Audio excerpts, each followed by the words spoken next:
You really don't see how much of an impact talking negative has an effect on your life until you stop doing it. When I was younger, I was the chunky one. I was non-athletic.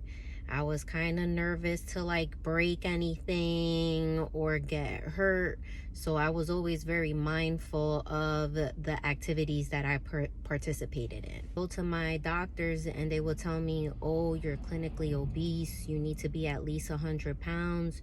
You have to lose weight. You have to you just have to make sure to take care of yourself, because if not, you're gonna have some health issues along the lines. You could be diabetic. And that got me so nervous that, like, once I lost the weight, I was just like, no, I can't do it. And even, the guys that I would hang around with, they would always say, I would never date a fat girl. I would never go out with someone who looks like this. They look sloppy. Da-da-da. So all those things always played in the back of my mind. So I always been very conscious of, my weight. When I got pregnant with my daughter, I was 150 pounds. And then once I gave birth to her, I was 213 pounds. Her pregnancy was probably the hardest journey on my body that it ever really experienced, because of the amount of weight that I gained. And one thing that I was adamant about, that after I was able and cleared to work out, that I was going to work out.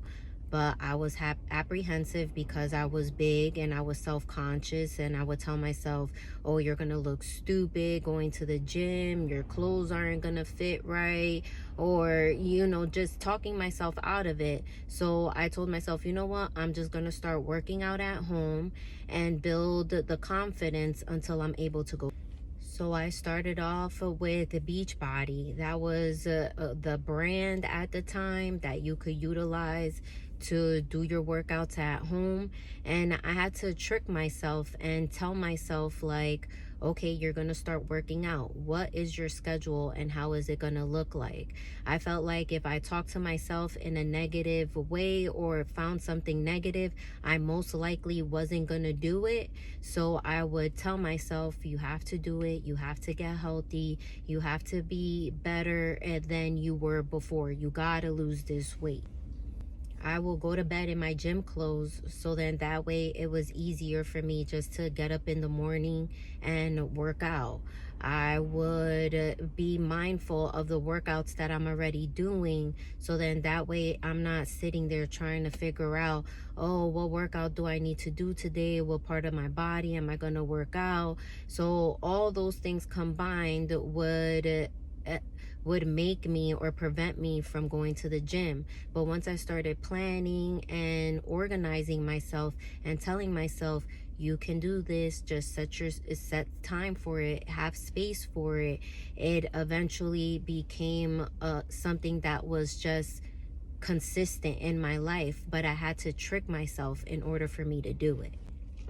During Lent, I used that as an opportunity to control my eating habits, right? So I would say, oh, I'm not gonna have sugar for 40 days, or I'm not gonna have no carbs for 40 days. So it gave me a little bit of a challenge. Was it difficult, or was there pressure around me? Absolutely. But I just kept telling myself, it's only for 40 days. You could have it once once you're done. You could push forward. You could keep going. Now imagine if I would have told myself it was hard. I just can't help myself. I love eating sugar. I can't help it. Then what's gonna happen?